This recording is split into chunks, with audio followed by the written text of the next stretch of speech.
Okay, so we're going to go through some of the books that we've read this year that really surprised us. And Wildfire by Hannah Grace. So I read this out of order, did not realize it was part of the Icebreaker series. I'm pretty far removed from being a college student, and sometimes it just, you just can't relate too much to them anymore. But I really enjoyed Wildfire. It's about two college kids that go to the same school, but then they don't know each other until they meet at a camp during the summer for kids, and they're camp counselors, and it does have some pretty good spice in it. And I really thought that the plot was great. Okay, if you watch any of our videos, you know that we love lessons in chemistry. And this is by Bonnie Garmus.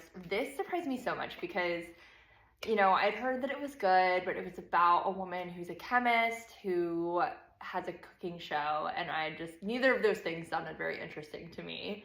But this is such a good story, a feminist story. It's about a woman who is so resilient and so just like, she doesn't take anybody's shit. And she is probably my favorite female main character I've ever read. The Love Plot by Samantha Young. But it's about a doctor and a girl that her job is a line waiter. So like she goes and waits in lines for things for people. So they come from like two separate worlds but end up falling for each other. And it's another one of those romance where the bar's kind of low about what it's gonna happen and the plot and all that, and there isn't really any spice in it, but I just thought the story was really great and their romance is really great, and I was pleasantly surprised by it. And my last one is The Dream Daughter by Diane Chamberlain. This is about a woman who takes place in the 1970s, and she finds out that she is pregnant and that her baby needs an operation that we haven't discovered yet in the 1970s. So she ends up time traveling to the 2000s in order to get her baby the surgery that it needs to survive.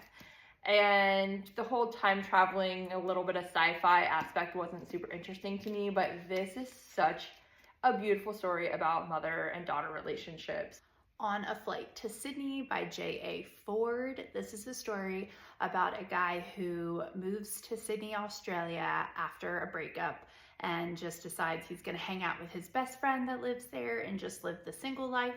And then he ends up moving next door to this woman. So they start off as like kind of enemies to friends, and then from friends to lovers. And it's just another really great love story. Not a whole lot of spice, but just a lot of a really great plot and a really great romance.